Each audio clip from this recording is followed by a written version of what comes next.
저희가 계속해서 이제까지 시편을 말씀을 가지고 묵상을 했습니다. 6월부터 6월, 7월, 8월 석 달 동안 12주에 걸쳐서 시편의 말씀을 나눴습니다. 네, 제가 시편을 쭉 나누는데 한 성도님이 저에게 이렇게 얘기하시더라고요. 목사님 왜 맨날 시편만 설교하십니까? 이렇게 물어보셨습니다. 그래서 제가 말씀드렸어요. 고난 가운데 우리 가운데 하나님의 은혜로 위로가 있을 수 있게 되길 간절히 바랍니다. 그런 의미에서 이제 무더운 여름날 시편 말씀을 가지고 우리가 함께 묵상을 했습니다. 몇 주 전에 그 성도님이 또 저에게 그렇게 얘기하시더라고요. 목사님, 시편이 참 좋네요. 정말로 고난 가운데 하나님께 감사와 찬양으로 나아갈 수 있는 것 참 많은 은혜를 받았습니다 라고 말씀하셨어요. 제가 생각을 했습니다. 이제는 시편을 끝내도 되겠구나. 시편을 통해서 메시지가 잘 전달되었구나. 이제 9월 첫째 주가 시작이 되었습니다. 그래서 9월과 10월 이 두 달 동안은 우리가 복음에 대해서 같이 말씀을 나누고 하나님의 은혜를 우리가 누렸으면 좋겠습니다. 복음은요, 그리스도인들이 아주 많이 들은 내용입니다. 그죠? 그리고 잘 알고 있는 내용이에요. 그런데 그렇기 때문에 오히려 우리가 그 복음의 그 가치를 모를 수가 있습니다. 너무 흔하다고 생각했기 때문에, 너무 잘 안다고 우리가 여기기 때문이에요.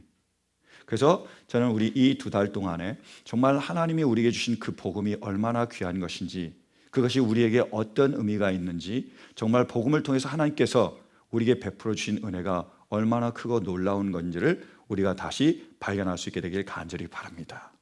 여러분, 오늘 본문 말씀에 제목이 있습니다. 뭐죠? 다 함께 우리 읽어보실까요? 복음은 신화가 아니라 실화입니다. 같이 따라해 주시겠어요? 복음은 신화가 아니라 실화입니다. 감사합니다. 제가 이렇게 이 말씀을 반복하는 이유는요, 처음에 제가 이제 말씀을 전하면 그때는 열심히 들으시는데 며칠이 지나면 설교가 무슨 내용인지 까먹으신 분들이 계시더라고요. 그죠? 그거 좀 괜찮아요. 저도 그럴 수 있으니까. 그런데 설교가 끝나고 나서 본문이 어떤 내용인지, 어떤 본문이었는지도 까먹는 분이 계세요. 그것도 괜찮습니다. 그런데 적어도 설교를 했는데 설교의 제목이 뭔지는 우리가 좀 기억을 했으면 좋겠어요. 왜냐하면 설교의 제목 안에는 그 설교의 가장 중심적인 내용이 압축되어 있기 때문입니다. 그 제목만 기억해도 설교가 기억이 날 수 있습니다. 여러분, 예화는 잘 기억하시죠? 좋습니다. 근데 적어도 설교 제목만은 좀 우리가 같이 기억을 했으면 좋겠습니다. 다시 한번 우리 반복해 주시겠어요? 복음은 신화가 아니라 실화입니다. 복음은 신화가 아니라 뭐라고요? 실화입니다. 감사합니다. 우리 이 제목만큼은 기억할 수 있었으면 좋겠습니다. 그리스 신화에 보면 디오니소스라는 그런 신에 대한 이야기가 나옵니다. 디오니소스는요, 다른 말로 바카스라고도 얘기해요. 여러분, 바카스 많이 들어보셨죠? 그 바카스입니다. 바로 술의 신이에요. 근데 이 디오니소스는 원래 하늘의 신인 제우스와 그 테베의 그 왕녀인 셀레네라는 그러한 여인하고 같이 결혼을 해서, 결혼도 안 한 거죠. 같이 그 밤을 지내서 낳은 아들이 바로, 그러니까 신과 그리고 인간이 합쳐져서 낳은 아들이 바로 디오니소스입니다. 그런데 여기까지는 좋은데요, 실은요, 제우스에게는 아내가 있었습니다. 그 아내가 헤라예요. 그런데 이 헤라가 이 사실을 알게 됩니다. 어떻게 된 거죠? 자기의 남편이 다른 여자를 만나서 사랑을 했을 뿐만 아니라 애까지 베게 한 거예요. 가만히 있을까요? 아니죠. 그럴 수가 없죠. 그래서 이 여자를 찾아갑니다. 디오니소스의 어머니를 찾아가서 어떻게 하면 제우스 손에 의해서 이 여자가 죽게 만들까 계략을 짭니다. 그래서 어떻게 하냐면 자기가 그러니까 나이 든 할머니의 모습을 하고 그 여자를 찾아가요. 그리고 얘기합니다. 당신이 만나서 사랑한 사람이 제우스 신이라며요. 그래서 제우스 신의 아기까지 가졌다며요. 근데요, 요즘 사기꾼들이 굉장히 많습니다. 그 사람이 자기가 제우스 신이라고 얘기했지만 정말로 제우스 신인지 아닌지 어떻게 알 수 있습니까? 그래서 한번 확인을 해보세요 라고 이렇게 얘기를 했어요. 그러니까 이 여자가 이 말을 듣고 나니까 그럴듯한 거죠. 내가 제우스 신을 만나서 사랑을 했는데 실은 이 신이 아니고 사람이 아닐까라는 생각하게 됐습니다. 그래서 제우스가 마침 그와 또 좋은 시간을 보내기 위해서 찾아왔어요. 그랬더니 이 여자가 제우스 신에게 얘기하는 겁니다. 내가 당신에게 딱 한 가지 부탁이 있습니다. 그 부탁 좀 들어주세요. 그러니까 제우스 신이 뭐냐고 내가 들어주겠다고 얘기했습니다. 아니, 꼭 이 약속을 들어주겠다고 나에게 맹세를 해야 내가 그 부탁을 당신에게 하겠습니다 라고 얘기를 했어요. 그러니까 그가 스틱스라는 그 죽음의 강을 놓고 거기에다가 맹세를 합니다. 내가 당신이 부탁하는 그 부탁을 꼭 들어주겠다고요. 이 여자가 이렇게 부탁을 합니다. 당신이 정말 제우스 신이라면 당신의 그 신의 모든 모습을 나에게 보여주세요 라고 얘기를 했습니다. 큰일입니다. 왜요? 제우스는 신입니다. 그 신의 모습을 그 인간이 보게 되면 어떻죠? 직접적으로 죽습니다. 그래도 어떻게 해요? 맹세를 했습니다. 그래서 제우스 신이 자기의 인간의 모습을 벗어던지고 신의 모습을 보였습니다. 불타는 모습을 보였어요. 그것을 보고 그 여자는 불에 타 죽고 맙니다. 근데 그 안에 아기가 있었죠. 디오니소스가. 그래서 그 아기를 배에서 꺼냅니다. 그리고 자기의 허벅지에다가 집어넣어요. 그래서 5개월 동안 그 허벅지에서 키웁니다. 그리고 태어나고 나니까 그 아름다운 신인 니산이라는 그 신에 있는 요종들에게 맡겨요. 혹시 또 아내 헬레가 그것을 알고 또 죽일까 봐 맡겨버려요. 그래서 태어난 그 신이 바로 디오니소스예요. 그런데 디오니소스에게는 이런 또 신화가 있습니다. 부활의 신화예요. 포도나무가 가을이 되면 가지치기를 하고 껍질이 다 벗겨져서 죽는 것처럼 디오니소스도 가을이 되면 죽습니다. 비참하게 죽고 그 다음에 봄이 되면 다시 살아나는 것처럼 다시 살아나요. 매년 죽었다가 살아나고 죽었다가 살아납니다. 그것이 디오니소스에 관한 부활 이야기예요. 그래서 우리가 그것을 신화라고 얘기하죠. 디오니소스 신화. 성경으로 돌아가 볼까요? 예수님은 하나님의 아들이셨습니다. 하나님과 그러나 동등됨, 자기가 동등하게 대우받는 것을 여기지 않으시고요. 종의 형체, 다시 말해서 사람의 몸을 빌어서 이 땅에 오셨습니다. 그리고 우리 죄를 위하여 십자가에 달려 돌아가셨습니다. 죽은 지 3일 만에 다시 살아나셨습니다. 예수님이 부활하셨습니다. 믿으십니까? 그런데요, 왜 디오니소스도 신의 이야기고 예수님도 신의 이야기 같고 디오니소스도 부활을 하고 예수님도 부활했다고 얘기하는데 왜 디오니소스의 이야기는 신화고 예수님의 그 부활의 이야기는 실화가 될까요? 실화가 되기 위해서는 이런 전제 조건이 필요합니다. 첫 번째가 뭐냐면요, 실화가 되려면 실제성이 있어야 돼요.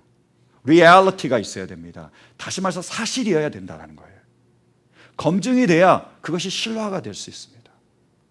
여러분, 복음의 내용이 뭐죠? 한번 보실까요? 본문 3절 4절이요. 우리에게 전해진 복음의 내용.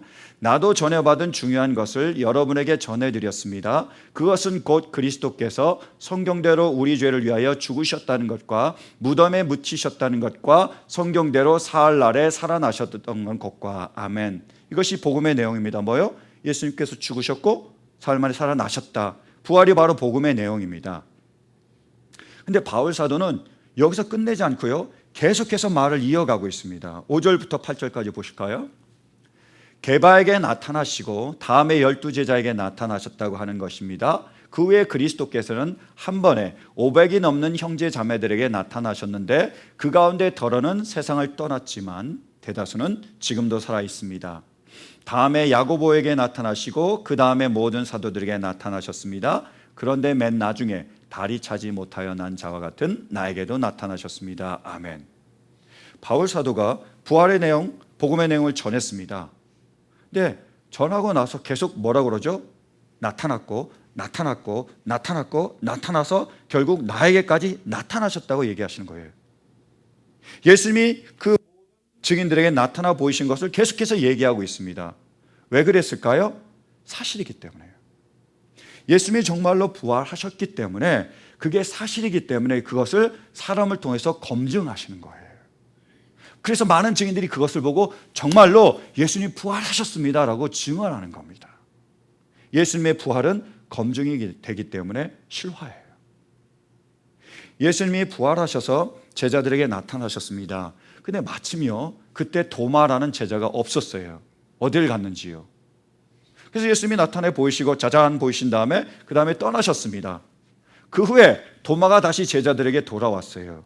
그때는 이 제자들이 너무 기뻐하며 부활의 소식을 전합니다. 너 알아? 예수님 부활하셨어. 예수님 부활하셔서 정말로 말씀대로 예수님이 부활하셨어 라고 얘기를 합니다. 토마가 듣더니 무슨 소리냐고. 내 눈으로 보고 내가 손으로 그 손의 못자국을 만져보기 전에는 내가 부활을 믿지 못하겠다라고 얘기해요. 그러자 예수님께서 다시 나타나십니다. 아마 도마 때문에 다시 나타나신 것 같아요. 나타나셔서 도마에게 얘기합니다. 내 손에 못자국을 만져보고 내 옆구리에 이 창자국에 네 손을 넣어봐라. 이렇게 말씀하세요. 그때 도마가 고백합니다. 주는 나의 주, 나의 하나님이십니다. 보고 정말로 예수님이 부활했다는 것을 그가 목격하고 정말로 부활하셨다는 것을 믿게 되는 거죠. 예수님이 어떻게 하셨습니까? 나타나셔서 보이셔서 증거하셨습니다. 여러분, 예수님은 부활하셨습니다. 믿으십니까? 왜냐하면 수많은 예수님의 부활을 목격한 사람들이 증거하고 있기 때문입니다. 부활은요, 신화가 아니라 실화입니다. 두 번째로 그 신화가 실화가 되기 위해서는 이 실화에는 현재성이 있어야 됩니다. presence예요. 딱 일어나서 끝나는 사건이 아니라 그것이 지금 우리가 살고 있는 이 땅에서도 우리가 경험하며 우리가 겪을 수 있는 그러한 일이 되어야 된다는 거예요. 개연성이 있어야 됩니다. 예수님 죽었다가 다시 살아나셨어요. 부활하셨습니다. 예수님이 부활하신 것처럼 우리도 마지막 날에 죽었다가 다시 살아날 줄로 믿습니다. 뿐만 아니라 현재성, presence라는 의미는 뭐냐 하면 지금 이 땅 가운데서 우리가 그 부활의 삶, 새로운 삶을 경험할 수 있다는 뜻입니다. 주님을 통하여 이제까지 우리가 살아보지 못한 전혀 다른 새로운 삶을 살 수 있다는 거예요. 그래서 이 주님은 신화가 아니라 실화입니다. 주님을 만났던 그 부활을 목격했던 사람들이 경험한 것이 바로 이 부활의 삶이었습니다. 만나면요, 변화되는 거예요. 새로운 삶이 되는 겁니다. 부활의 증인으로 대표적으로 제일 먼저 누가 나왔죠? 게바가 나오죠. 게바는 베드로입니다. 베드로를 아람어로 표현하면 게바라고 표현해요. 그리고로 표현하면 베드로 피로가 되는 거고요. 페트로가 되는 겁니다. 이 베드로는요, 예수님의 제자입니다. 12제자지요. 그 중에 수석 제자입니다. 최고의 제자예요. 예수님을 3년 동안 따라다녔고 같이 밥도 먹고 같이 잠도 자고 그 놀라운 모든 기적들을 표적으로 봤던 사람입니다. 그런데요, 예수님이 잡히시던 날 밤 베드로가 예수님을 모른다고 3번이나 부인합니다. 그리고 예수님이 죽고 나자 다시 갈릴리 디베라 바다로 돌아가요. 다시 고기를 잡으며 그렇게 생활합니다. 그때 부활하신 예수님께서 베드로를 찾아가요. 디베라 바다로요. 그 제자들과 함께는 그 디베라 바다로 찾아가서 베드로를 부릅니다. 그리고 베드로에게 얘기하죠. 네가 나를 사랑하느냐? 베드로가 뭐라고 대답하죠? 내가 주님을 사랑하는 줄 주께서 아시나이다. 예수님 뭐라고 말씀하십니까? 내 양을 먹여라. 몇 번이나요? 3번이나 이렇게 얘기합니다. 그 후에 오순절 그 다락방에서 성령을 받고 베드로는 전혀 다른 삶을 살게 됩니다. 십자가에 거꾸로 달려 죽을 때까지 복음을 위하여, 주님을 위하여 끝까지 그 모든 일들을 감당하며 반석이 되는 그런 놀라운 일들을 이루며 정말 하나님의 위대한 사람으로 그 삶을 살아가게 됩니다. 전혀 다른 삶이에요. 삶이 확 바꿔진 거예요. 전혀 다른 삶입니다. 뿐만이 아니에요. 여기에 보면 증인 중에 야고보가 나오죠. 야고보에도 보이셨다고 말씀하고 계십니다. 그 이때의 야고보는 12제자 중에 요한의 형제인 야고보가 아닙니다. 바로 예수님의 형제인, 예수님의 남동생인 야고보예요. 여러분 그거 아세요? 처음에요, 예수님의 형제들 야곱과 요셉과 이 예수님의 형제들은 그 예수님이 오셨을 때 메시아라는 것을 그들이 믿지 않았습니다. 정말로 예수님을 보고 예수님과 같이 생활해도요, 정말 예수님이 메시아라는 것을 그들이 인정하지 않았어요. 그래서 심지어 이렇게까지 얘기합니다. 정말 당신이 메시아라면 사람들에게 좀 보이십시오. 예루살렘 같은 데 가서 당신이 놀라운 기적을 보이셔서 그래서 당신이 메시아라는 것을 나타내 보여야 되지 않습니까? 이렇게 숨어 있으면 누가 당신이 메시아인 줄 알겠습니까? 라고 얘기해요. 그래서 요한복음 7장 5절에 보면 이렇게 기록되어 있습니다. 형제들이 믿지 않았더라. 야고보가 믿지 않은 거예요. 유다가 믿지 않은 겁니다. 요한이 믿지 않은 거예요. 뭐요? 예수님이 메시아라는 것을 믿지 않았습니다. 그런데 그 야고보에게 부활하신 예수님이 나타났습니다. 그 부활하신 예수님을 야고보가 만났어요. 그리고 그가 오순절 마가다락방에 성령도 받으면서 정말로 예수님이 나의 주 나의 하나님을 믿을 뿐만이 아니라 삶이 완전히 바뀝니다. 주님을 위하여 주님을 증거하며 그리고 초대교회 감독이 돼서 그 교회의 귀한 일들을 담당하는 전혀 다른 사람으로 새 삶을 살아가게 될 거예요. 그것이 부활을 목격한 사람들의 새 삶입니다. 예수님의 부활은 신화가 아니고 실화입니다. 지금 우리 가운데에 놀랍게 새로운 삶을 일으키시며 역사할 수 있는 하나님의 능력이 됩니다. 그래서 실화예요. 세 번째로요, 실화에는 어떤 요소가 있느냐? 바로 생명력이 있습니다. 실화는요, 살아 있습니다. 무슨 말이냐면 그 이야기가 우리와 연결이 된다는 거예요. 여러분, 예수님이 부활하셨어요. 그리고 부활을 목격한 많은 사람들이 그것을 보고 그들의 삶이 변화가 됐습니다. 새로운 삶을, 부활의 삶을 살았습니다. 그런데 여러분, 예수님이 부활하셨지만, 예수님을 만난 그 모든 사람들이 그 부활의 삶을 살았지만 우리에게 그것이 관련이 없다면요, 부활의 능력이 우리 삶 가운데서 역사하지 않는다면요, 단지 부활의 이야기가 우리의 머리에, 우리의 입에 머물고 있다면요, 그것은요 실화가 아니라 신화일 뿐입니다. 정말로 예수님의 부활이 실화가 되기 위해서는 이 부활이 나의 이야기가 되어야 됩니다. 그것이 바로 바울 사도의 고백이었습니다. 한번 말씀 보실까요? 우리 본문 8절부터 10절. 본문 8절부터 10절까지 바울의 고백이에요. 자, 게바도 보고 오베경 형제도 보고 야고보도 보고 많은 사도들이 보았습니다. 그리고 나서 계속 있습니다. 그런데 맨 나중에 다리 차지 못하여 난 자와 같은 나에게도 나타나셨습니다. 나는 사도들 가운데서 가장 작은 사도입니다. 나는 사도라고 불릴 만한 자격도 없습니다. 그것은 내가 하나님의 교회를 박했기 때문입니다. 10절까지요. 계속이요. 그러나 나는 하나님의 은혜로 오늘의 내가 되었습니다. 나에게 베풀어 주신 하나님의 은혜는 헛되지 않았습니다. 나는 사도들 가운데 어느 누구보다도 더 열심히 일하였습니다. 그러나 이렇게 한 것은 내가 아니라 나와 함께 하신 하나님의 은혜입니다. 아멘. 지금 바울 사도가 뭐라고 얘기하고 있죠? 게바가 보았습니다. 야고보가 보았습니다. 다른 사도들이 보았습니다. 그들의 삶이 변화가 됐습니다. 그래서 그들이 부활의 삶을 살았습니다. 뿐만 아니라 내가 보았습니다. 내가 만났습니다. 그래서 나의 삶이 변화가 되었습니다. 나의 이야기입니다. 그래서 예수님의 부활은 신화가 아니라 실화입니다. 이렇게 얘기하고 있습니다. 그것이 생명력입니다. 그것이 커넥션이에요. 여러분, 그러므로 예수님의 부활이 신화가 아니라 실화가 되기 위해서는 반드시 우리가 예수님의 부활을 믿을 뿐만이 아니라 그 부활을 살아나가야 됩니다. 여러분, 예수님께서 3년 만에 다시 살아나셨음을 믿으십니까? 예수님이 살아나신 것처럼 우리가 마지막 날에 살아날 줄로 믿으십니까? 뿐만 아니라 지금 우리가 살고 있는 이 땅 가운데서, 우리의 삶 가운데서 우리의 삶이 새롭게 변화될 줄로 믿으십니까? 믿을 뿐만이 아니라 그 믿음을 가지고 우리가 정말로 새롭게 살아갈 때에 그때의 신화는 실화가 되는 것입니다. 그래서 C.S. 루이스는요, 영광의 무게에서 아주 잘 이 사건을 표현해 주고 있습니다. 그는 이렇게 말해요. 기독교가 신화에 불과하다면 저는 제일 안 좋아하는 신화를 믿고 있는 셈입니다. 저는 그보다는 그리스 신화가 좋고 아일랜드 신화가 더 좋으며 북유럽 신화가 제일 좋습니다. 이교회 이방인들의 이야기들은 모두 누군가가 죽었다가 다시 살아나는 내용인데 그 일은 매년 벌어지거나 언제 어디서 벌어지는지 아무도 모르기도 합니다. 기독교의 이야기는 역사적 인물에 관한 이야기입니다.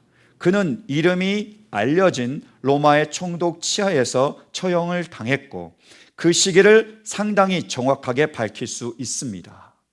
그가 세운 종교가 오늘날까지 이어져 오고 있습니다. 이것은 거짓과 참의 차이점이 아닙니다.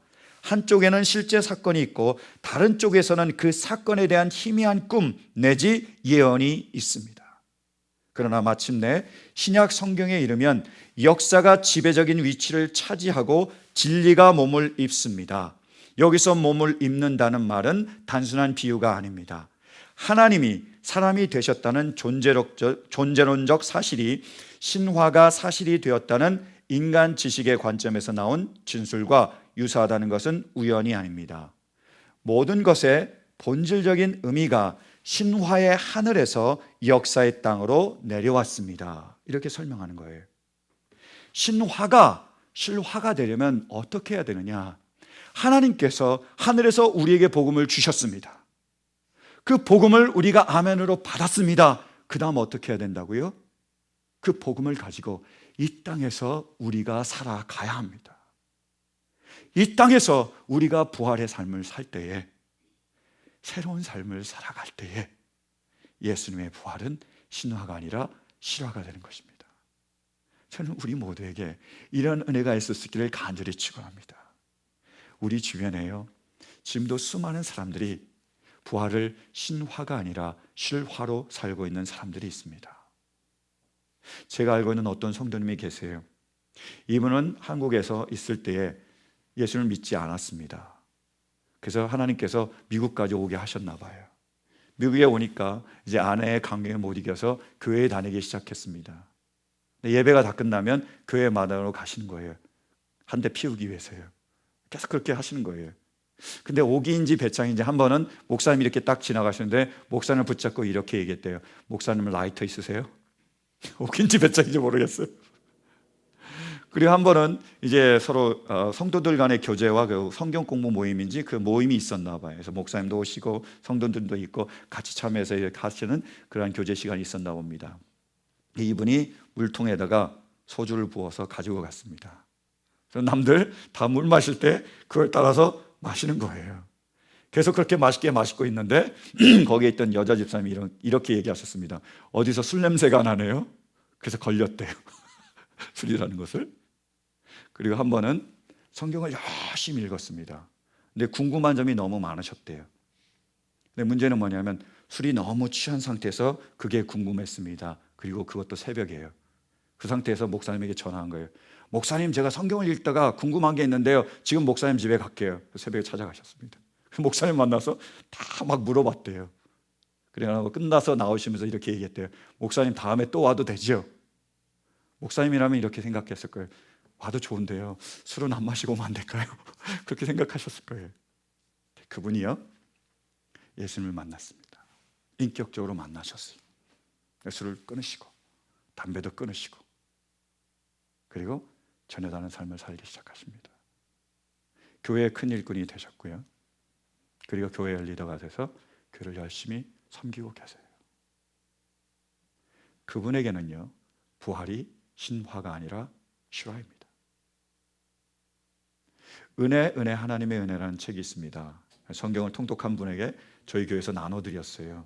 이 책을 나눠드렸더니 어떤 분이 패러디를 이렇게 하셨습니다.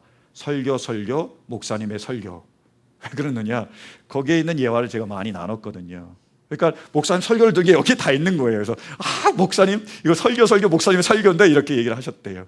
그럼에도 불구하고 그 책에는 여전히 많은 예화가 있습니다. 일화가 있어요. 너무 좋은 일화가요. 그 책에 보면 저드라는 그러한 목사님이 나오세요. 근데 이 목사님은요, 원래 마약 중독자셨습니다. 그리고 그것 때문에 홈리스 생활을 하고 감옥에도 갔다 오신 거예요. 그러다가 이분이 예수님을 인격적으로 만나서 완전히 새 사람이 되었습니다. 그리고 목사님까지 되셨어요.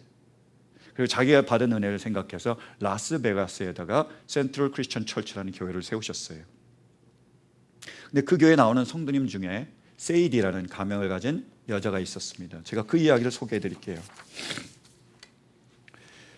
그녀의 이름을 세이디라고 합시다. 세이디는 성인 쇼의 무용수였습니다. 좋게 말해서 그렇고 사실은 스트립 댄서였지요. 그런 그녀가 뭔가에 이끌려 우리 교회에 왔습니다. 밤새도록 춤추다가 일요일 새벽에 일이 끝나면 일부 예배에 오곤 했습니다. 처음에는 제일 먼 구석 자리에 앉았는데 시간이 가면서 점점 강단 쪽에 가까워지더니 마침내 맨 앞줄에 앉더군요. 그녀는 모든 것을 빨아들였습니다. 은혜와 진리에 대해서 듣고 자신의 삶을 돌아봤고 성령님이 자기 안에서 일하시는 것을 느꼈고 대가를 따져봤습니다. 그러던 어느 날 세이디가 주일 예배 후에 제게 다가와 그리스도인이 되고 싶다고 하더군요. 그러면서 자신의 이야기를 꾸미지 않고 모두 말했습니다. 다 듣고 나서 제가 그랬죠.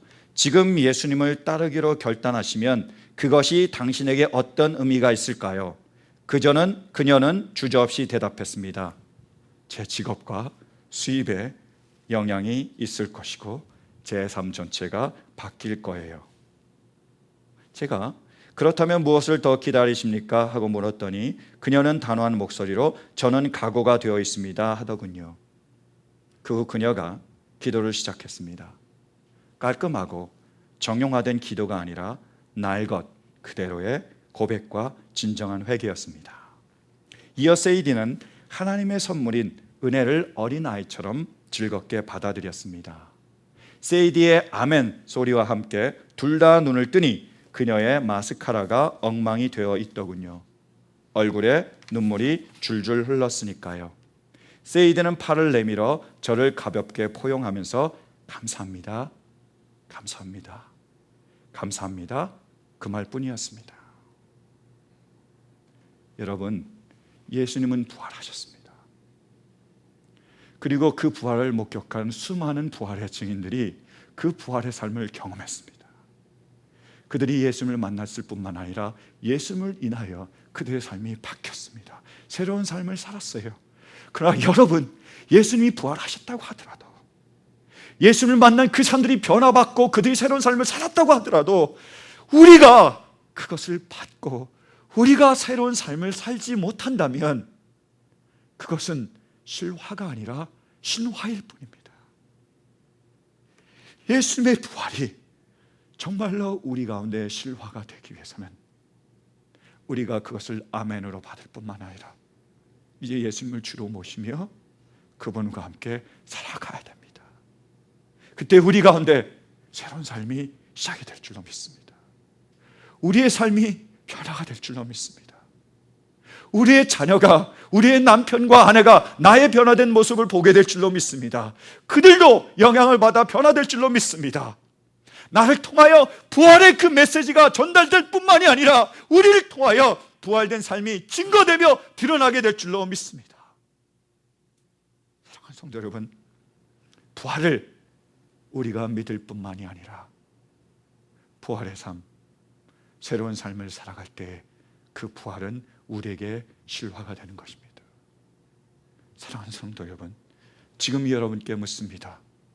예수님의 부활은 우리에게 신화입니까? 실화입니까? 여러분, 예수님의 부활은 우리에게 신화입니까? 실화입니까? 우리 모두에게 그 진리가 실화가 될 수 있게 되기를 간절히 바랍니다. 그런데요, 바울은 또한 이런 고백을 합니다. 제가요, 예수님, 부활하신 예수님을 만났습니다. 그분을 만나서요, 제가요 변화됐습니다. 이제까지는 교회의 박해자였지만 이제는 교회의 수호자가 되었습니다. 이제는 주님을 미워하며 주님을 방해하며 살았지만 이제는 주님만을 위해서 살아가는 사람이 되었습니다. 그런데 이것이 얼마나 기쁜지 모르겠습니다. 얼마나 행복한지 모르겠습니다. 얼마나 평안한지 모르겠습니다. 저는요, 이제 왜 살아야 되는지를 압니다. 어디로 가야 될지를 알아요. 저에게 영원한 하나님의 나라가 있고 제가 거기에서 큰 상급을 받을 줄로 믿습니다. 예수님의 부활은 신화가 아니라 실화입니다. 그러나 이 모든 것이 하나님의 은혜입니다. 아멘. 그것이 바울 사도의 고백입니다. 사랑하는 성도 여러분, 우리 모두에게 이러한 하나님의 은혜가 있을 수 있게 되길 간절히 바랍니다. 그래서 부활의 삶을, 주님과 함께 새로운 삶을 살아갈 수 있게 되기를 간절히 축원합니다. 우리 함께 기도하실까요?